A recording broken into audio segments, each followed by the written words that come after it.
And here we go. James Jeffley is an award-winning international speaker, facilitator, and two-time finalist in the World Championship of Public Speaking. Joining Toastmasters in October 2013 during a challenging period in his life, James quickly found a supportive community and a platform to share his message. In his first year, he advanced to the finals of the World Championship of Public Speaking, competing in Kuala Lumpur, Malaysia. That sounds familiar. I think he knows Rich. And achieved the same feat the following year. James has won multiple District 57 international speech and table topics contests, demonstrating his prowess in both prepared and impromptu speaking. Beyond competitions, James is dedicated to helping socially conscious individuals and organizations discover their authentic voice, craft impactful messages, and communicate with confidence and clarity.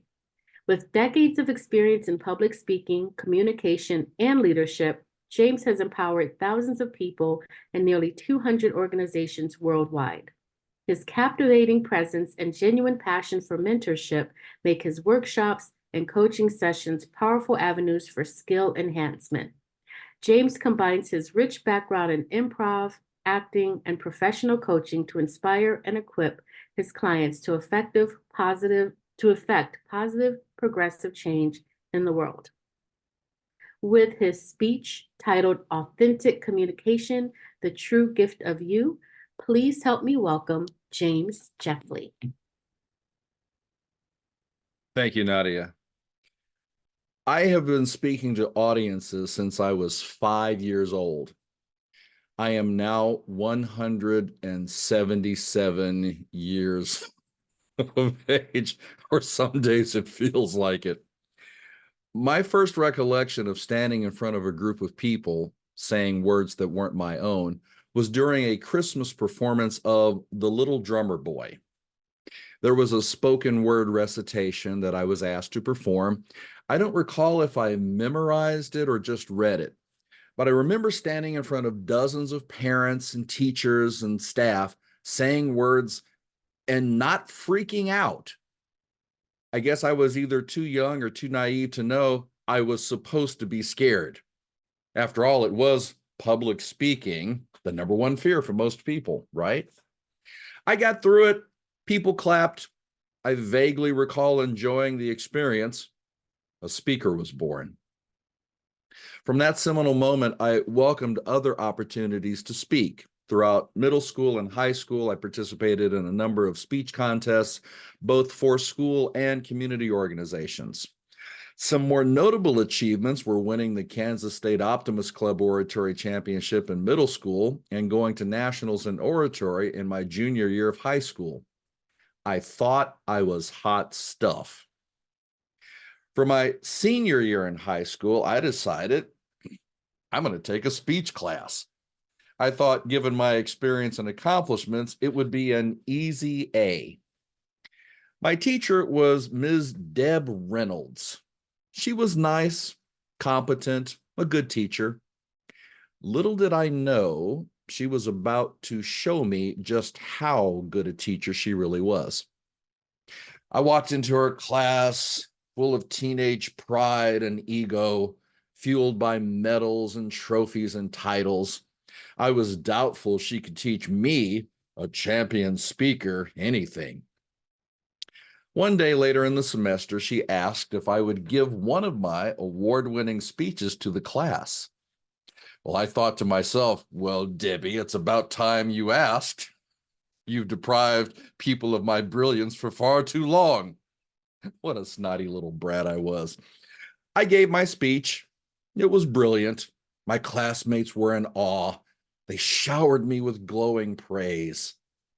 Basking in their adulation, I turned to my teacher to receive her adoration. She looked at me, smiled, and said, "Mr. Jeffley, your speech was technically flawless. You made compelling points. You had seamless transitions, exquisite use of language, and a powerful conclusion." I was almost expecting her to resign and ask me to teach the class for the rest of the semester. Again, I was an arrogant little brat. She looked at me with a calm visage, wise eyes, and said 4 words that would completely pop my ego bubble. She leaned forward and she said, "But it wasn't you."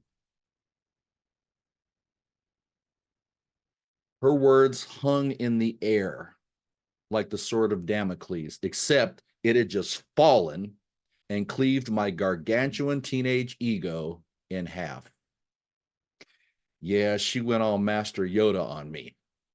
She continued, "Although your speech was well crafted, I don't know who was giving it. There was nothing of the real you in it. Clearly, you've rehearsed it a lot. Everything is polished, planned, and practiced, but it wasn't you. James, tell your story, make your points, but always be your real self. Let us see you." Her sentiments were echoed in a famous quote from the acclaimed actor Sir Laurence Olivier. He said, "The secret of acting is not to act. Never let them catch you at it." And I think that's the secret of great speaking that Mrs. Reynolds was trying to impart to me. Never let them catch you giving a speech. Toastmaster, fellow Toastmasters, honored guests, that was my first painful, brutally honest lesson about authenticity. And Mrs. Reynolds' words have echoed in my consciousness for over 40 years. And every time I speak, whether it's for Toastmasters, corporate training, or ministry, I remember her plea to me to always be my real, authentic self. As Oscar Wilde said, "Be yourself, everyone else is already taken." So in our time together today, I want to share 3 ideas with you about authentic communication and how you can bring your real self to every moment. But first, let's define authentic. If you look it up in the dictionary, it says authentic is being true to one's own personality, spirit, or character. If you go to my buddy ChatG, show of hands, how many of you like ChatGPT? Anybody using that? Okay, ChatG and we're like this. ChatG says it's the alignment of your actions and words with your true values and beliefs, creating a genuine and trustworthy presence that resonates with others. As I consider those definitions, I define authenticity as being in alignment with your highest, best self, your life purpose, and the values that are congruent with that. Alignment with your highest, best self, your life purpose, and the values that are congruent with that. As I look around this room, I see there are people of a certain generation. I believe Rich and I are in that generation. A few others might be in a similar generation. How many of you recall the phrase, "the real McCoy"? It's used to describe something that is genuine and authentic, not a substitution or an imitation. Now, one popular theory about the origin of the phrase, "the real McCoy," goes back to a gentleman named Elijah McCoy, who was an African-American inventor who developed a very successful lubrication system for steam engines. His invention was so effective that engineers purportedly started asking for the real McCoy to ensure that they were getting the genuine product rather than an inferior copy. Is that new information for anyone? And now, see, you learn at Toastmasters. But that isn't the only phrase we have to denote authenticity. Sometimes we look for the genuine article or something that's legit, as the younger folks might say, or something that's on the level or bona fide or the whole enchilada. Sometimes we look for the real thing. Who told us their product is the real thing? Drop it in the chat box. Let's see who else is a victim of marketing. Who told us their product is the real thing? Yep, Coke. Oh, not Pepsi. Was it the Pepsi generation? I don't remember what theirs was. Yeah, Coca-Cola told us their product is the real thing. That was their slogan. And this has been part of their advertising campaigns for years to emphasize the authenticity and original quality of their product. Show of hands, have any of you ever bought, knowingly or unknowingly, a fake? Right? A knockoff. Maybe you wanted a Rolex watch, but you didn't have Rolex money. So you told yourself a Folex was good enough. Who's got Oakley sunglasses?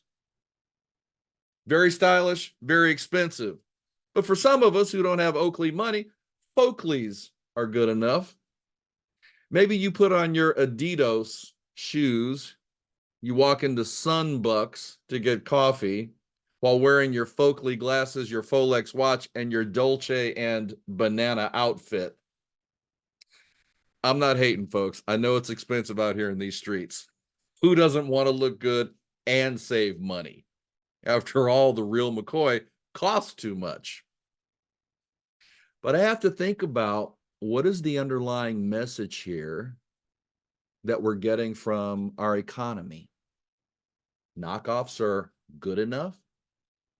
Inauthenticity is acceptable. Genuine quality and craftsmanship cost too much. Have we reached a point in our society where most of us tacitly agree that fakes are fine? One of my favorite musical artists, and maybe he's one of your favorite artists too, is Michael McDonald. Any Michael McDonald fans? Doobie Brother fans?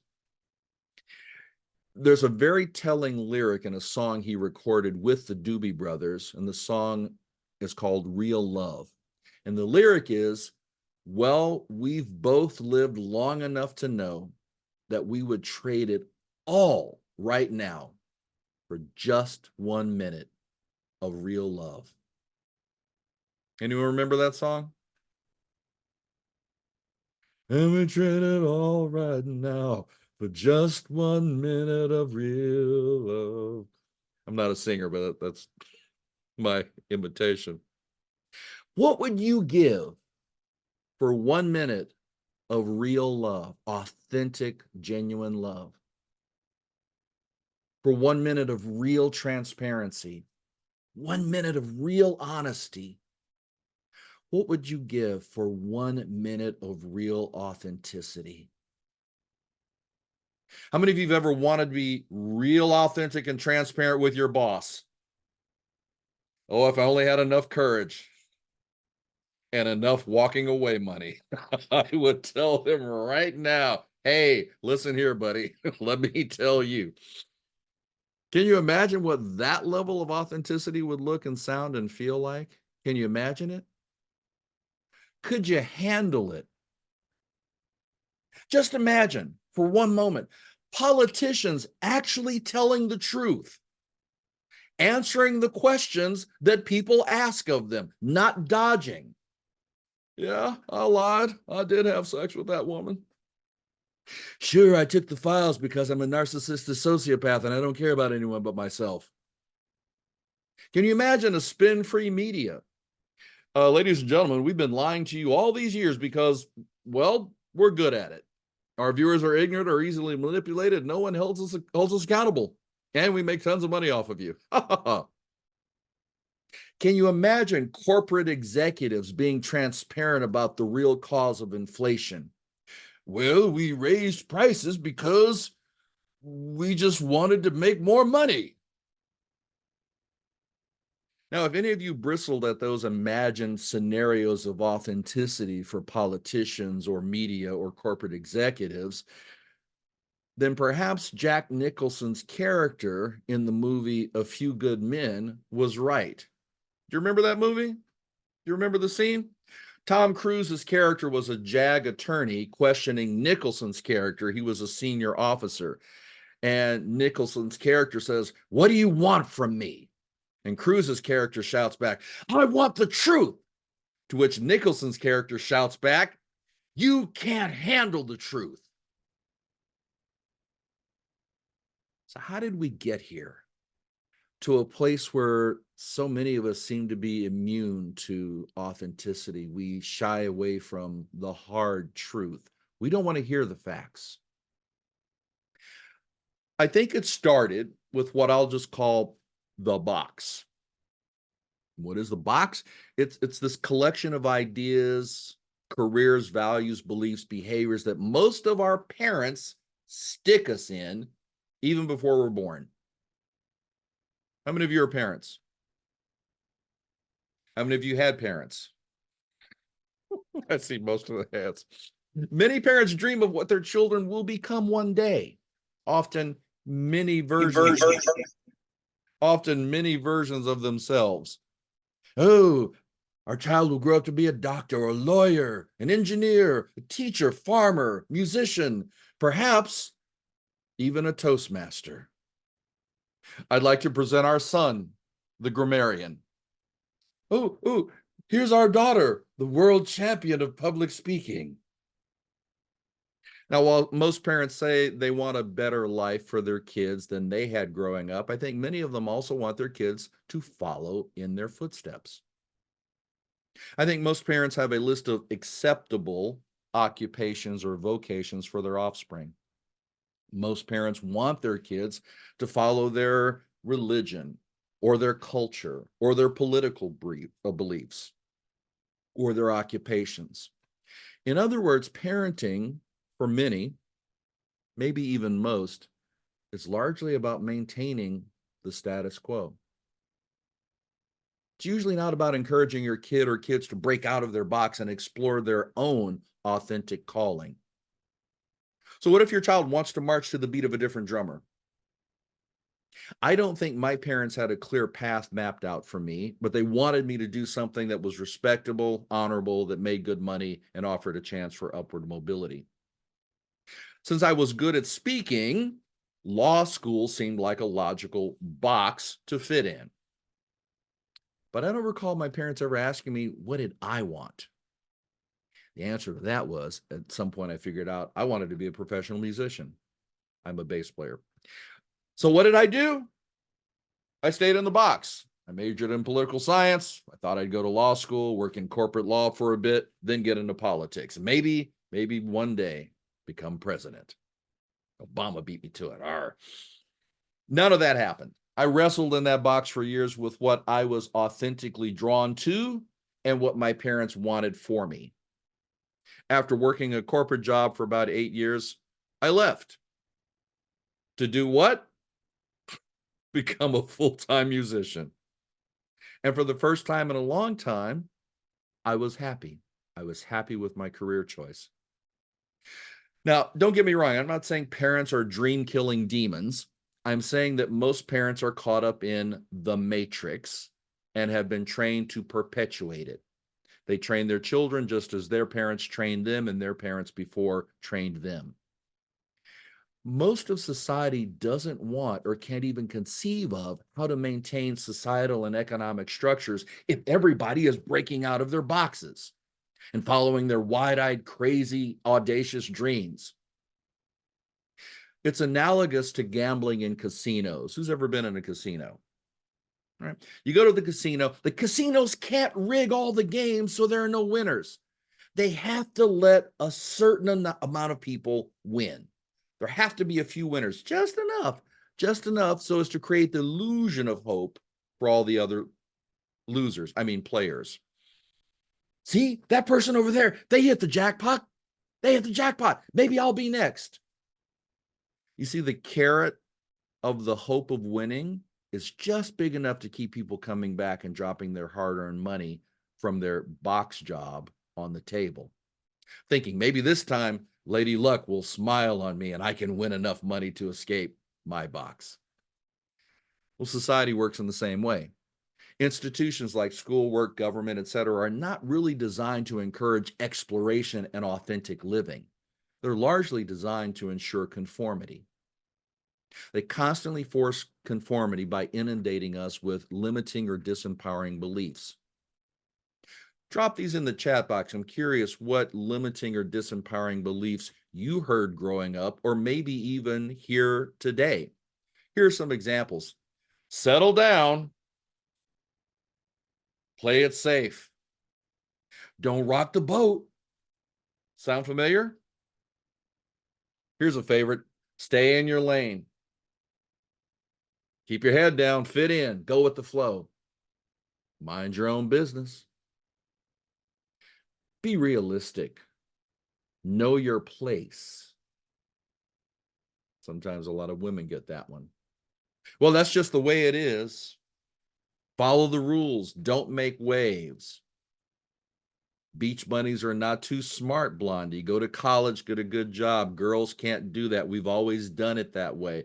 You're nothing but a joke and a loser. Find a husband. You need a degree if you want a job, right? We all hear these things, and in many cases, we accept them as normal because they are familiar. But they also can have the effect of keeping you in your box, not living the life you've always dreamed of, not being who you authentically are. My mom always reminded me, don't work too hard. Now, that's not necessarily a limiting belief. Maybe she was actually trying to get me to think about striving for balance in my life. That's a good thought. It can be a limiting belief, however.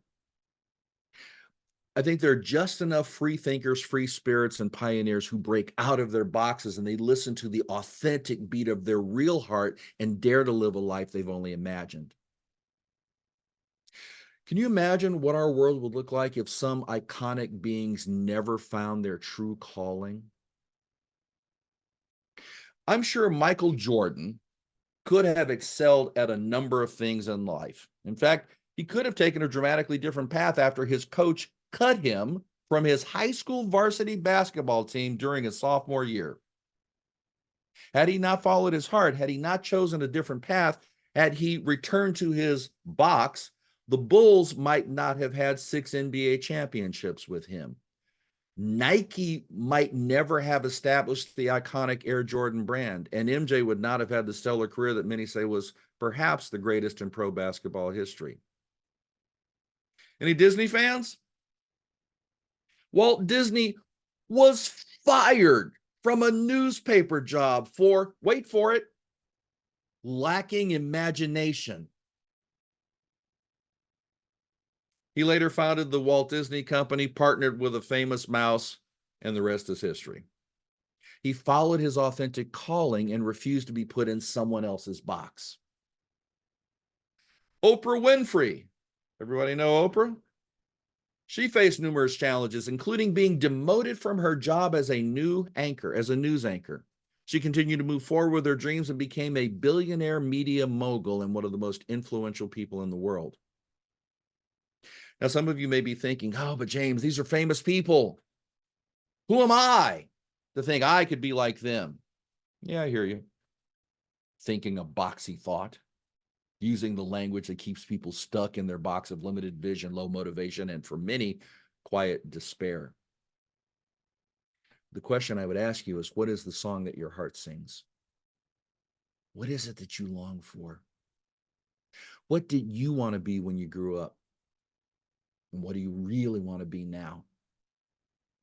I'm not saying you have to be something that you're not. I'm asking you if you are being someone else you wanted to be, if you are being something that someone else wanted you to be. And if so, are you happy with that?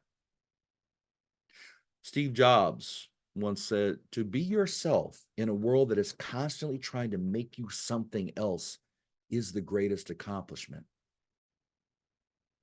I said I would share 3 things with you. The first one is to realize that we live in a boxy world. You may be in a box, and you don't have to be. The second thing is to decide, what do you want? When I was on that final stage in the World Championships in 2013 in Malaysia, my speech was entitled The Greatest Power. And what I said the greatest power was the ability to make a decision. That everything you want is on the other side of a decision. I got boxy life over here. I got authentic life over there. Pick one. I'm not saying it's always easy. I'm not saying it's always immediate. I'm not saying there isn't great cost involved. I'm saying you are giving your life to be the person that you are right now. Are you happy with that choice? So what do you want? You want to stay in the box? If so, then consciously choose that. I like my box. It's a lovely box. I have decorated it. I am comfortable in my box. If that is your conscious choice, box on. Be the best box person you can be. But if for some of you that no longer appeals, then take a moment to consider what authenticity calls you from outside the box. Is there a dream, a vision, a life purpose that you've been denying or deferring? What if you chose to pursue that? I'm not suggesting you break out of your current box and immediately try to live your dreams. You might need to do some research, some preparation, some planning. You might need to have some conversations. I'm saying consider it. I'm asking you, what if? It's tempting, James, but what if I fail? What if I try it and I never achieve my big crazy dream? Any Grey's Anatomy fans? I will refer you to what Meredith Grey said. She said, knowing is better than wondering. Waking is better than sleeping. And even the biggest failure, even the worst, beats the hell out of never trying. I had a crazy idea 8 years into my corporate job. I was married. We had just bought a house. No kids yet. We were a couple of dinks. Double income, no kids. My wife left her corporate job. We worked at the same company to start a new career as a drug dealer. I'm sorry, pharmaceutical rep for a major pharma company. She had hit a glass ceiling at the company where we both worked. So she took out her proverbial hammer, knocked a hole in the wall, and escaped that particular corporate box. I stayed in that box for a time until I decided it was time for me to leave. So her bold decision to break out of that corporate box gave me inspiration and permission to do the same. So I finally chose, after 8 years of corporate life, to follow my dream of being a professional musician.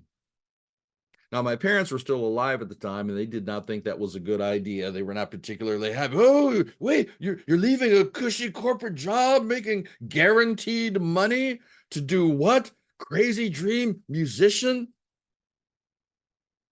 They wanted me to stay in that corporate box with the steady income and potential of advancement, and that to me would have been settling. It was not what I was authentically called to do at that time. So I quit. Now, I had been playing music on the side for a long time. I'd even started booking gigs, hiring other musicians. I decided to do that full time by day, play gigs at night on the weekends. My first year out, I made more money on my own than I ever had at the corporation. But more importantly, I was living my authentic calling, and I was, for a time, very happy. Happiness isn't necessarily an outcome, a destination. It's a way of being. It's being in alignment with what authentically resonates within you. I think we all come here to this thing called life with a purpose. Few people know or discover their true purpose. Hopefully you realize it sooner rather than later, and you get to spend the bulk of your good years living in alignment with that purpose. And these are often the most celebrated and famous people among us, the ones we look up to as icons and pioneers and influencers. They're the ones who don't ask why. They ask, why not? They're not just the ones who dare to dream, they're the ones who dare to act on their dreams. They're the ones who dare to learn, adapt, and keep showing up. They're the ones who not only escape their boxes, they help liberate other people from their boxes. Third thing, how? This sounds intriguing, James. I'm interested. How do we begin to break out of our boxes and live authentically? 3 keys to living authentically: self-awareness, honesty, and courage. Self-awareness, honesty, and courage. Self-awareness, you have to understand your values and beliefs. It may be hard to discern which values are truly yours versus the ones that you've been given by your parents, family, or culture. Spend time reflecting on what truly matters to you. Identify your core values and beliefs. These form the foundation of authentic living. Write down your top 3 to 5 values this weekend and examine where they show up in your life. Do you speak and act in alignment with these values? Are they the values of the better angels of your nature, as President Abraham Lincoln spoke of in his first inaugural address? Or do you hold and espouse the values of your lower self? Do you hold the values of beings that are firmly anchored in lesser boxes? You have to recognize your own strengths and weaknesses. Be honest with yourself about your strengths and your areas for improvement. Self-awareness allows you to make choices that align with your true self. If you don't know yourself, if you don't spend time in self-reflection or engage in critical thinking, you could succumb to confirmation bias, where you only consider information that confirms what you believe to be true. You could suffer from the Dunning-Kruger effect, a cognitive bias where individuals with low ability, knowledge, or expertise overestimate their own capabilities or competence. They give themselves far more credit than they deserve. Self-awareness. Number 2, be true to yourself. Honesty. Practice being honest with yourself about your own feelings, your desires, and goals. Avoid pretending to be someone you're not just to please others.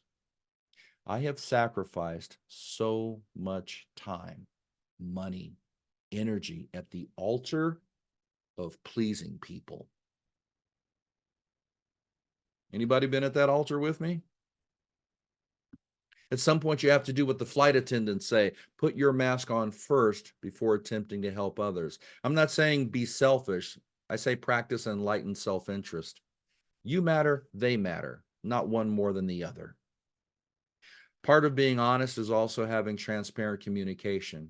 Be open and honest with people. Share your thoughts and feelings sincerely and encourage others to be honest with you too. This means you're not going to agree with everyone on everything, but don't sacrifice your truth at the altar of getting along. And the third thing is courage. I found a spiritual teacher years ago. His writings have had a profound impact on my growth and development. His name was Osho. Any Osho fans? Osho. I love what he said about courage. He said, you cannot be truthful if you're not courageous. You cannot be loving if you're not courageous. You can't be trusting if you're not courageous. You cannot inquire into reality if you are not courageous. Hence, courage comes first and everything else follows. You have to have the courage to be honest, to be self-aware, to strive for higher things. You got to have courage to be vulnerable. View vulnerability as a strength. Be open about your fears and doubts and your struggles. This allows you to connect more deeply with others. It's not weakness to admit that you're scared or that you don't have all the answers. It takes courage to own your growth edges. It takes courage to admit mistakes. It takes courage to ask for help. And finally, you have to make brave choices. Having the courage to make decisions that align with your true self, even if they are difficult or unpopular. Authenticity often requires stepping outside of your comfort zone and taking risks to stay true to who you are. E. Cummings said it takes courage to grow up and become who you really are. Another one of my favorite teachers was Dr. David Hawkins. He was a medical doctor. He had a PhD in psychology. He was a prolific author and spiritual teacher. He wrote a book called Power versus Force, The Hidden Determinants of Human Behavior. And he shared in that book a map of consciousness from a scale of 20 to 1,000 on the top. And he links different psychological and emotional states to the levels of consciousness. Right in the middle, the tipping point of consciousness for Dr. Hawkins is courage. Everything above that is easier and empowering and positive and life affirming. Everything below courage is difficult, draining, harsh, and life depleting. We have the ability to elevate our consciousness through our lifetime, but sadly, he says that most people only elevate by 5 points, which is not enough to move from one level to another, from anger to pride, from acceptance to reason, from fear to desire, from joy to peace. But we can elevate. We can make huge leaps in consciousness, but that requires us to make huge shifts in our thoughts, actions, beliefs, and experiences. We need to examine everything. We may need to jettison some beliefs or habits or relationships, and we definitely need to break out of some boxes. So will it be easy living an authentic life? Will it be quick? Probably not. But the real question is, what will it cost you if you don't? Steve Jobs again once said, for the past 33 years, I have looked in the mirror every morning and asked myself, if today were the last day of my life, would I want to do what I'm about to do today? And whenever the answer has been no for too many days in a row, I know I need to change something. So if elevating my consciousness is important to living an authentic life, how do I do that? As a minister, I'm known as Reverend Up. And my signature phrase is up yours. Now, it's not an insult. It's not an insult. It's an invitation to raise every part of your life to a higher level. So here are some activities you can do to help up your consciousness. Practice meditation and mindfulness. Learn to be still. Show of hands if you do any of these. Meditation, mindfulness, right? Journaling. Capture your thoughts, your experiences and feelings. Journalists, anybody journaling? Gratitude practice. There are a lot of things to complain about in the world, but complaining only makes you nervous and stressed out and keeps you anchored at lower levels. So find things to be grateful for, not just things that are going well in your life. You want to go to the advanced level. Find things to be grateful about that are not going well, because within that, there's a lesson, there's a growth opportunity. Develop empathy. Volunteer or engage in community service projects. Be in service to those less fortunate than you. Anybody volunteer? If you want to up yours, go to personal development workshops. The great motivational speaker Les Brown says, we grow from people and projects. So surround yourself with, learn from new people, better people, engage in discussions that stretch the limits of your thinking. Read and learn. Read books on self-development. Find creative expression outlets, music, dancing, art, writing, painting, and engage in physical activity. Some of my best ideas come when I'm in the shower or when I'm taking a walk. So find some activity that allows you to express yourself, or movement. If you're moving energy.